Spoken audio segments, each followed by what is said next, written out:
दंडक्रम एक अभी पारायण हुआ था। 50 दिन तक एक ही श्लोक को वेद के मतलब कई प्रकार ढंग से बोलना, पीछे आगे आगे पीछे ऐसे करके, तो मतलब आपने मतलब बहुत कम उम्र में उसका पारायण किया महाराज जी। यजुर्वेद का शुक्ल मध्यम शाखा का संहिता जो है उसी का पारायण हुआ था। दंडक्रम पारायण उसके जैसे अष्टविकृति है, जटा, माला, शिखा, रेखा, ध्वज, दंड, रथ और घनपाठ जिसको बोलते हैं, घनपाठी ब्राह्मण जिसको बोलते हैं, उसी प्रकार में अध्ययन किया है अष्टविकृति का। उसमें दंडक्रम नाम की एक विकृति है, तो उसका अध्ययन किया। तो विकृति का ये इसलिए है कि जो मूल मंत्र है संहिता के, अपने वेद मंत्र है, इन वेद मंत्रों का जो स्वरूप है, उसके अक्षर है, उसके स्वर है, उसका रक्षण जो है, क्योंकि स्वर के बिना वेद मंत्रों का कोई अर्थ नहीं है। तो इन वेद मंत्रों को सुरक्षित रखने के लिए ये अष्टविकृति का पाठ होता है।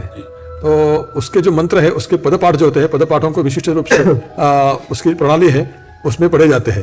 तो उसका पारायण जो है दंडक्रम पारायण उसको कहते हैं, दंडक्रम। तो उसकी कोई किताब नहीं है, पुस्तक नहीं है, तो उसके मूल पद पाठ का जो अभ्यास है उसके ऊपर ही उसका अध्ययन किया जाता है और उसको कंठस्थ किया जाता है। एक श्लोक का। हाँ, श्री गुरुभ्यो नमः। हरि ओम। ईदां विष्णुर्पि चक्रामे त्रेधा निदधे पदम् समूढमस्य वाग्सूरे स्वाहा। अब ये मूल मंत्र हो गया संहिता का, अभी उसका दंडक्रम का पारायण करेंगे। हरि ओम। ईदां विष्णुः विष्णुरिदम् ईदां विष्णुः विष्णुर्वि विष्णुरिदम् ईदां विष्णुः विष्णुर्वि चक्रमे चक्रमे विष्णुरिदम् ईदां विष्णुः विष्णुर्वि चक्रमे चक्रमे त्रेधा चक्रमे विष्णुरिदम् ईदां विष्णुः विष्णुर्वि चक्रमे चक्रमे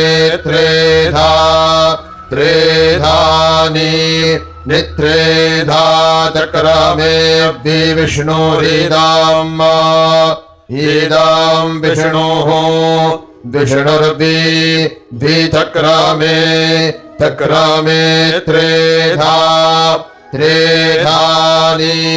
निदधे दधे नित्रेधा चक्रमे विष्णुरिदम् ईदां विष्णुः विष्णुर्वि चक्रमे चक्रमे त्रेधानि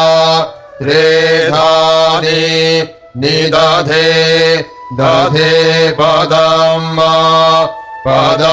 दधे नित्रेधा चक्रमे विष्णुरिदम् ईदां विष्णुः विष्णुर्वि चक्रमे चक्रमे त्रेधानि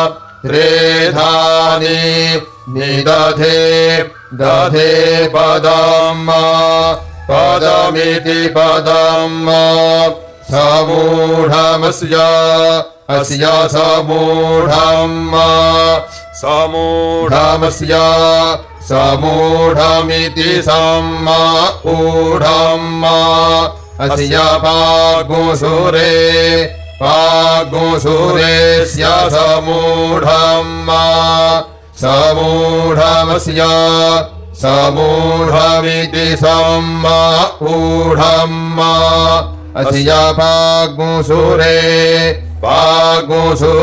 स्वाहा स्वाहा पागुसुरेस्य समूढम् समूढमस्य समूढमिति समूढम् अस्य पागुसुरे स्वाहा स्वाहेति स्वाहा। बहुत दुर्लभ वस्तु, बहुत दुर्लभ वस्तु। ये महाराज जी 200 साल पूर्व एक पारायण हुआ था, किसी विद्वान ने किया था। उनका नाम नारायण शास्त्री जी था, नासिक के। उसके बाद किसी ने पारायण नहीं किया महाराज जी। 2000 मंत्र उसमें है, ये तो छोटा मंत्र, लेकिन ऐसा मंत्र का विस्तार होता है तब एक एक मंत्र कम से कम 1.5-2 घंटा चलता है, एक ही मंत्र। तो एक पद आगे आना है, एक पीछे आना है, फिर से वो पीछे लेकर अगला पद लेकर जितना आगे गए उतना पीछे उल्टा बोलना है, माने मंत्र उल्टा बोलना है। कृष्णाय वासुदेवाय वासुदेवाय कृष्णाय कृष्णाय वासुदेवाय वासुदेवाय हरये हरये वासुदेवाय कृष्णाय कृष्णाय वासुदेवाय वासुदेवाय हरये हरये परमात्मने। अभी परमात्मने से लेकर उल्टा मंत्र बोलना है, परमात्मने हरये वासुदेवाय कृष्णाय। ऐसा उसकी पद्धति है। उसका ये इसलिए है कि वेदों का रक्षण हो, वेद के मंत्र जो है उसमें किसी प्रकार का पाठ भेद नहीं आए। कभी हम कोई चौपाई देखते हैं उसमें पाठ भेद होता है, या कोई ग्रंथ देखते हैं मनुष्य को ग्रंथ में, तो उसमें पाठ भेद अपने को दिखा देता है, किसी प्रकाशन में ये पाठ भेद है, उसमें पाठ भेद है। लेकिन वेद मंत्र की ये महत्ता है कि वेद मंत्र में किसी भी प्रकार का पाठ भेद, अक्षर भेद भी नहीं है, न किसी मात्रा का भी फर्क नहीं है और स्वर का भी फर्क नहीं है। जी जी जय जय, बहुत सुंदर बहुत सुंदर बहुत सुंदर। महाराज जी काशी विश्वनाथ का प्रसाद और भगवान बिंदु माधव काशी में है, और ये पारायण काशी में हुआ था 50 दिन। बिंदु माधव का महाराज जी है। विश्वेशम माधवम दुंडिम दंडपाणिम च भैरवम वंदे काशीम गुहां गंगाम भवानीम मणिकर्णिका। गुरुदेव दत्त। दंड दंड नमो नमो ब्रह्मण्य देवाय गो ब्राह्मणताय जगदेताय कृष्ण। अभी और आगे पढ़ने वाला बालक, अभी 19 साल उसकी उम्र है और आगे नहीं, बहुत सुंदर संभालिएगा, हाँ आगे बढ़ाइएगा, बहुत सुंदर बहुत सुंदर।